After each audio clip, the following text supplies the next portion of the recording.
quick question. Yeah, it's one topic, yes. I debated Amir and he declined to answer a question, which is that the question was that Muslims obviously believe in one Quran, but the Hafs, the Warsh, the Duri, the different recitations of the Quran are different. So since they're different manuscripts, they're different texts, in what way are they the same? How are they the same if they are different? I mean, one way to look at it is say the message or the meaning is the same. Yeah. So the message is one God, to believe in his prophet, to believe in the life after death. Yeah. So all of them say the same thing. Yeah, and on Yes, and on the meta-narrative sense, I completely agree. Every Quran on the meta-narratives teaches the same thing, the judgment, the angels. Meta-narrative. Meta-narrative, it means the grand story, the big picture. But I'm sure you're aware that in the petite narratives that are contained within the different Qurans, in the minutiae details, there are differences. So I can't remember off the top of my head which one it is, but I know that there's a variant where one says, and they, referring to the prophets, fought in the way of Allah. And then another one says, they, meaning the prophets, died in the way of Allah. Now, obviously, we're not necessarily talking about the same group of people in that variant, because not everyone who fights dies, and not everyone who dies fights. And so, whilst there might be some overlap between those two groups, there's also going to be people that fall outside of that overlap, which means that in that variant, you haven't got the Quran talking about the same group, and so it's a minutiae detail difference. I agree, yeah. Right. But like you said, the meta-narrative... I grant that. I grant that absolutely. That's unarguable, and I'd be foolish to try and argue differently. But my point to you is that if the unity is based on the meta-narrative, right, then that means that we can say that we're not dealing, that the argument about whether it's a singular Quran or different Qurans, multiple Qurans, it becomes a bit of a moot point. Because if we're saying that the unity is based on the meta-narrative and the differences are based on the particular differences between the meta-narrative, the minutiae details, then there's just as much a strong argument to say we have different Qurans as we are to say that there's one Quran. Do you see what I'm going with there? Do you see the argument that I'm making? So in other words, what I'm saying is it becomes a moot point to say that there's one Quran. I mean, for me, it's not an issue. The meta-narrative is the same. Yeah. So those who recite it one way, it's not that they believe differently to those that are reciting it in another way. Yeah. So whether you read it as prophets being killed or prophets fighting, they still have the same belief. They have the same meta-narrative belief. Yeah, that there's one God. Yeah, I've already conceded that because that's obviously true, right? That's the important thing. Right, and therefore I'm sure you can appreciate, and I will come back to this, because obviously if you're reading the version of the Quran that says that they died, because you use the Quran as examples, you use it in fiqh, if you're using the Quran that says that they died and you're using the Quran that says that they fought, you're going to draw different lessons from those verses. Right? They'll have different fiqh implications, won't they? Because fighting and dying are not the same, and you and I both know that fiqh rests upon a 5-pence piece. The example that you're referring to elsewhere in the Quran, so even though it may say that they fought instead of they died or they were killed, elsewhere in the Quran, like in Surah Nisa, verse 150 something, it says that they killed the Prophet. So even though it may say fought in one place, but elsewhere in the Quran it says that they were killed. Like they killed some of them. Elsewhere in a different Quran, not the same Quran. No, in the same Quran, but it's a different surah or a different chapter, Surah 4, verse 150 something. What does it say? It says that they killed the Prophet. Right, that they killed the prophets. It's in context to do with the crucifixion. Yeah, but that doesn't mean that. I don't. Yes. No. I'm happy to go with your argument. But in terms of that they killed the prophets, right? We'd have to look up to see if that has any variance in different Qurans. Because remember, we are talking about. I don't think that one does, but Yeah. But in terms of the and this defense is something that Christians use when Muslims like yourself, because you come to Christians, we've seen you in video, you come to Christians and you say this Bible says this and this Bible says that. And when we point out that okay, but the beliefs are the same, you continue to prosecute the argument. So would it be fair? I do believe the New Testament also has a meta-narrative, which is the death and resurrection of Jesus. And that is consistent in all translations of the Bible, all versions of the Bible, all manuscripts of the Gospels. Like Protestant canon or Yeah, exactly, because we believe in the same 27 books. You see, if you're willing to accept that variations between texts of the New Testament doesn't destroy the meta-narrative of the New Testament. Yeah, I think generally the New Testament is well preserved. So what we have is the message yes. of what the writers wrote. And do you appreciate that for us, that's the important thing? Yeah, because when, because when Christians are not inerrantists. Yes, and also when you look at how the apostles quote the Old Testament, they're not perfickety about. They're not perfickety about wordings. Like the church fathers as well. Also the church fathers. Yeah. So it's not part of our religion to be very perfickety about word preservation. I also believe that in the case of the Quran, in the time of the Prophet as well, like he wasn't so picky. Yeah. People have to recite it in the same way. Right. The main thing was the message. Yeah.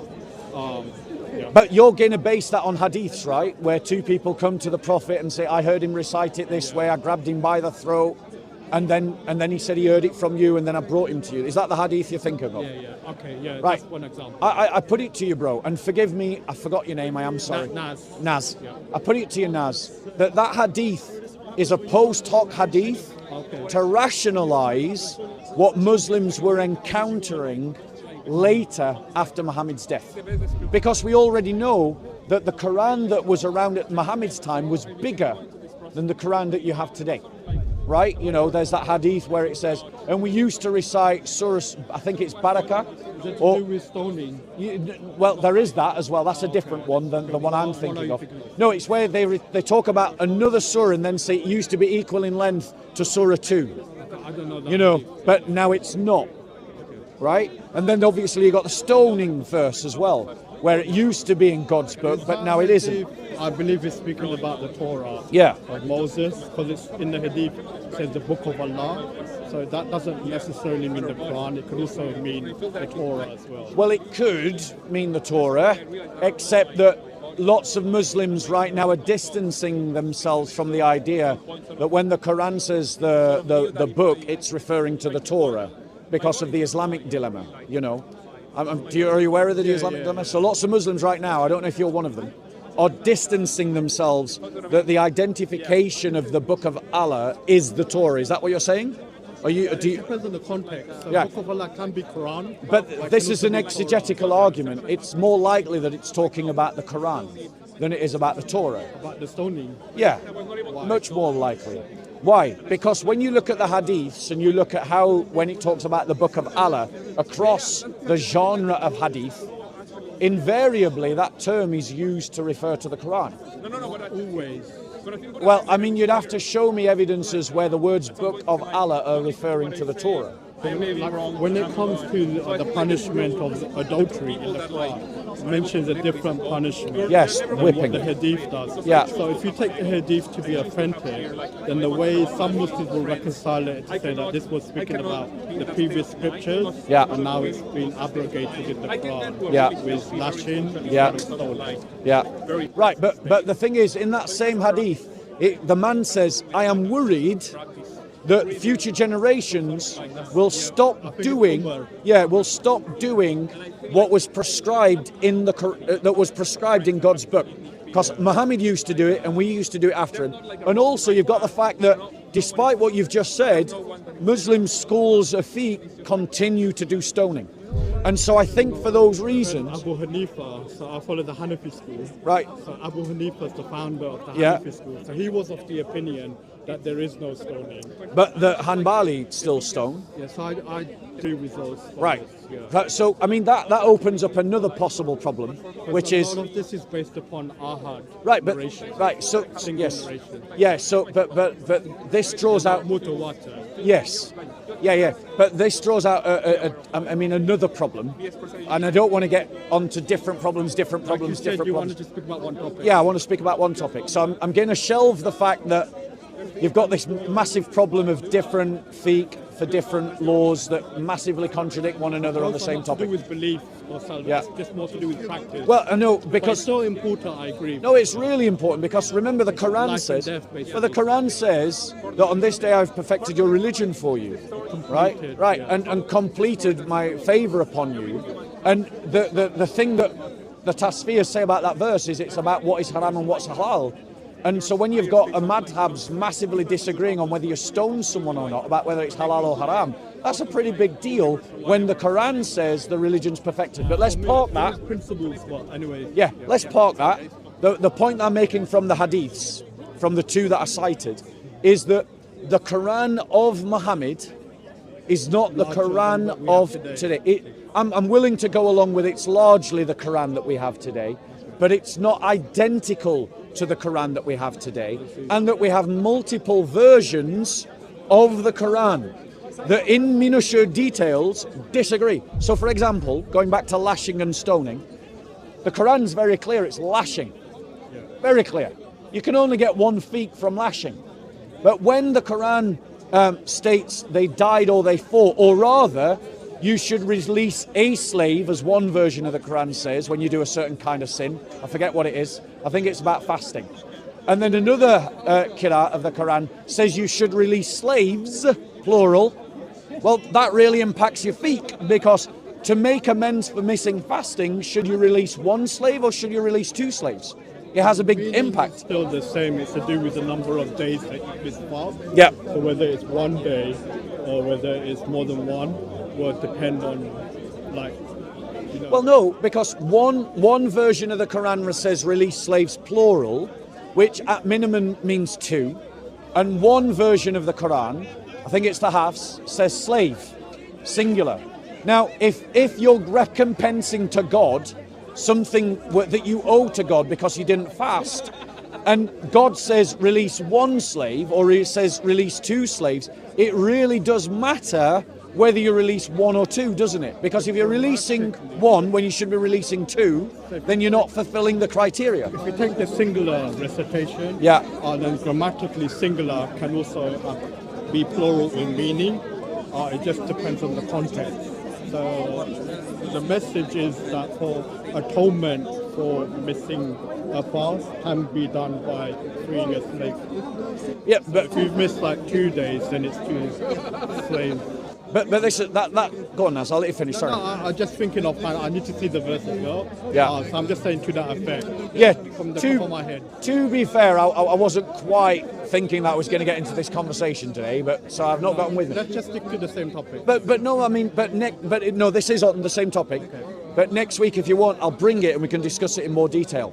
Because my point is, if Allah gives a command that says free a slave for missing fasting days, in one version of the Quran, but another version of the Quran says release slaves, plural, then that really matters about fiqh, because if Allah meant to say plural, but you read singular and you do singular, you're actually breaking the Sharia. You're breaking what God expects. So these variations, whilst I concede that the meta-narrative is the same, because Islam is a legalistic religion, these minutiae details really do matter, and this is a matter of fiqh. You know, you're going to come up with different fiqh based upon this contradictory reading. I believe it's a contradiction. I believe the message is still the same. It's to do with the number of days you miss the fast. So even if you take it as singular, it's to do with how many, the meaning is plural, basically, Right. grammatically. If I was in a court of law and I said I saw a man running off with that guy's Quran, but then another witness came up and said I saw men running off with that guy's Quran, have I made the same statement? Are those two statements the same? No. Right. So that means, Naz, they're But not saying the same. but there is a way you could reconcile them Yes, by fiqh. by saying like one time you were just speaking about the leader, so you use man, but then it doesn't mean he was alone. He could have accomplished it. Yes. Yeah, and so what we've got there is that once you've got these two variations of the Quran, you need then Muslims to step in and mediate the contradictions between the texts. You know, like they've got to mediate it. You know, and I don't see this one as a contradiction. If you've got something else that you think is better, well, I think but we can. I think that's the Quran. And what I always love about you, Naz, is, you know, you terrify me because secretly, like, you're a dark horse, bro. Like a man who's learning to hack people's computers, you know, worries me greatly. But No, it's not protecting security, like national security. yeah, I'm hoping to work with like GCHQ and stuff. really, okay. But what I always appreciate you is the respectful way you engage in debate. You know. That's the main thing. We don't have to agree, but just try to understand one another's perspective. Yeah. But I would say that one of the ways that this is different between Christianity and Islam is that in Christianity, if there are differences in manuscript A, manuscript B, like the Comma Yohanan, the Pericope Adulterae, you see, I don't even need to explain these to you, you know what they are, which tells me you use these arguments in the corner. But I don't come here for arguing for the I know sake you of discuss. That's fair. That's fair. conversations. Yeah, absolutely. That is fair. But when we encounter these things, they're not as fundamental to our faith because for us it's the revelation precedes the wording. It's the death and resurrection of Jesus. You got it. But when it comes to the text of the Quran, the revelation and the wording are the same. They're synonymous, right? So our revelation precedes our wording. You're saying that Jesus is the revelation. Yes, and the Bible is an account. It is an inspired account of the revelation of the Son. Because in Hebrews chapter 1, as I'm sure you know, it says, in former days God spoke to us by prophets, but in these latter days he has spoken to us by his Son, the Word, right? Now, in Islam, you have a synonymity between the wording of the Quran and the revelation, i.e. the revelation is the Quran is the revelation. And so when we encounter textual differences in the accounts about Jesus, yeah, it's a complicated issue, it's an important issue, it leaves people scratching their heads, and it makes differences on minor things, like whether we can pick up snakes, whether maybe we should or shouldn't be picking up snakes, but it doesn't make a big difference to the meta-narrative. In terms of Islam, the meta-narrative is that there is one Quran perfectly preserved. And I put it to you, Nassim, that these different Qurans are evidence that the preservation of the Quran has failed, and I can even provide for you a model by which these variations emerged within normal human understanding. Right? So firstly, I don't want to keep continuing and lecturing, I want to let you reply. We can conclude. You can conclude. Okay, I concluded this.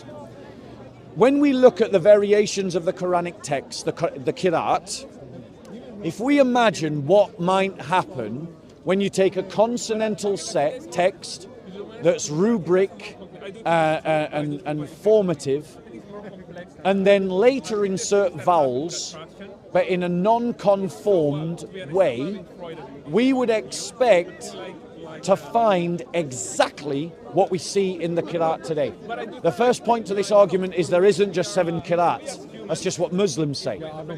Yeah, I don't know how many Qiraat do you believe in? Do you have a number? I believe you can get multiple Qur'ans, like you can mix and match, and from that you can get many Qur'ans. Right, so the number is indefinitive, exponential. Yeah, it can be. Yeah, so it's an exponential number, right? So if we imagine what would happen if you took a consonantal text and then in ununiformed, uncoordinated way had different people inserting the vowels, we would expect to see exponential differences, but restrained within a grammatical uniform manner because of the variations that consonants allow you to create. And that is exactly what we find in the Quran. We see the potentially exponential variations of Qurans. And that shows to me, that indicates to me that these variations are emergent from well-meaning humans rather than any act of God. Do you want to reply to... That's the summary of the argument. In general, in principle, I agree with you. So I don't believe they're like multiple Qurans, but I believe they were taught by the Prophet himself, that the Prophet allowed people to recite the Quran differently, because the important thing was the message, not that people recite the Quran in the exact same stance, but then afterwards, after the Prophet passed away, then the doors were closed about reciting it differently, and then Muslims were concerned about that people, that there is some unity of reciting the Quran. Yeah. I'm glad we agree. I'm glad we agree. You know, something's changed in this corner, because you're the second Muslim today that's gone along with the idea that there's variant versions of the Quran. The thing is that we also discussed the different messages of Islam. What does Islam teach and what does Christianity teach as well? I'd love to have that conversation with you, Naz. You're the one person in this corner that I'd love to have a proper... Well, I'd love to have a debate with you, because you know how to have a debate. Okay. You know, it's a pleasure speaking with you. Wait, don't go away. You know I always give a gift. I know I don't have to, and you've probably got far more academic books on your shelves, but I just want to give you a gift, because you know that's just what I do. So let me give a gift to you, please.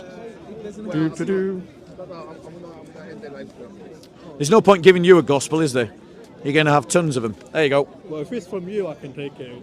Yeah. Have more meaning to it. So. Thank you so much. You look after yourself. Appreciate it. I'll read it. God bless. You take care. God bless you. So, something's changed in this park. What's happening? Like, that's 2 Muslims in a row that have admitted there's different Qurans. Like, do you all remember the days of J. Smith and Hatun Tash, when Muslims used to argue ferociously that there's only one, God bless you, Sam, that there's only one Quran? Yeah, that there's only one Quran. Well, look what's happened today. We've had 2 Muslims back to back admit that Christians are right, that there are different Qurans. Now, the point is, let me just explain how this works.